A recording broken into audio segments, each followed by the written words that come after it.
নমস্কার সবাইকে, আমি মিষ্টি। আমি হাঁসের ডিমের একটা রেসিপি নিয়ে চলে এসেছি। আমি এখন আলুগুলোকে কেটে ধুয়ে নিয়েছি আর হাঁসের ডিমটা আর আলুটা একসাথে বয়েল করে নেব। তারপর পেঁয়াজ নিয়েছি, রসুন নিয়েছি, আদা আর কাঁচা লঙ্কা নিয়ে ওগুলাকে আমি ছুলে কেটে পিস পিস করে নেব। তারপর আমি এগুলাকে গ্রাইন্ডারে এখন দিয়ে দেব। তারপর পেস্ট করা আমার হয়ে গেছে। তারপর আমি আলু আর ডিমকে দেখে নেব যে বয়েল হয়ে গেছে নাকি। তারপর আমি এক এক করে আলুগুলাকে আলাদা করে উঠিয়ে নিয়েছি আর ডিমগুলাকে আলাদা করে। ডিমগুলাকে আমি কাকগুলটাকে ছুলে নেব। ছুলে তারপর আমি একটা চাকু দিয়ে ওগুলোকে চারোদিক থেকে অল্প অল্প করে কেচে কেচে নেব। কাঁচা হয়ে গেলে পর আমি হলুদ আর নুন দিয়ে তেল গরম করে ডিমগুলোকে ভালো করে ভেজে নেব অল্প লাল লাল করে। তারপর আমি এক এক করে ডিমগুলোকে উঠিয়ে নেব। উঠানো হয়ে গেলে পরে যে কড়াইতে আমি ডিম ভেজেছিলাম ওই কড়াইতে আর অল্প তেল দিয়ে তেজপাতা আর গুঁটো জিরে আর আমি দারচিনি দিয়েছি আর এলাচ দিয়ে গুঁটো এলাচ দিয়ে ভালো করে আমি ফোড়নটাকে দিয়ে নেব।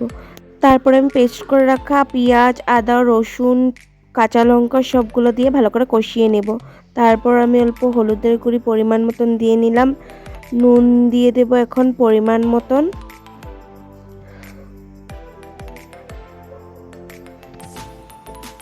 তারপর আমি এখন লাল কাশ্মীরি মির্চের পাউডার অল্প দিয়ে দেব। দেওয়া হয়ে গেলে পরে আমি এখন ধনের গুঁড়ো দিয়ে দেব। ধনের গুঁড়ো দেওয়া হয়ে গেলে তারপর আমি অল্প জিরার গুঁড়ো দিয়ে ভালো করে অল্প সময় কষিয়ে নেব। কষানো হয়ে গেলে পরে আমি এক এক করে সিদ্ধ করে আলুগুলো দিয়ে দেব। তারপর আমি মশলার থালটাকে ধুয়ে এখন জল দিয়ে দেব অল্প, সামান্য অল্প দিয়ে।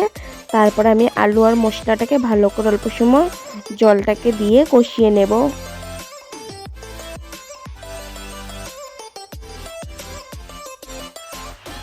কষানো হয়ে গেলে পরে এখন আমি পরিমাণ মতন জল ঢেলে নেব, আমি যতটুকু ঝোল রাখবো। তারপর অল্প সময় আমি ঝোলটাকে ফুটিয়ে নিই। ফুটে আসলে পরে আমি এক এক করে এখন ডিমগুলোকেও দিয়ে দেব।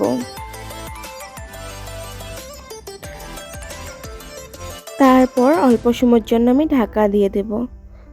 তারপর আমি দুইটা এলাচি নিয়েছি, অল্প দারচিনি আর দুটা লবঙ্গ নিয়েছি। তারপর এগুলাকে আমি শিলনোড়ায় ভালো করে বেটে নেব।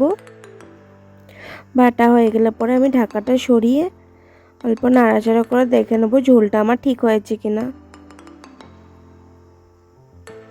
তারপরে আমি বেটে রাখা গরম মশলাটা দিয়ে দেব। দিয়ে অল্প সময় ফুটিয়ে তারপর আমি নামিয়ে নেব। নামিয়ে নিলে রেডি। আর আপনাদের যদি ভিডিওটা ভালো লেগে থাকে লাইক, কমেন্ট অ্যান্ড শেয়ার করে দিও। Thank you.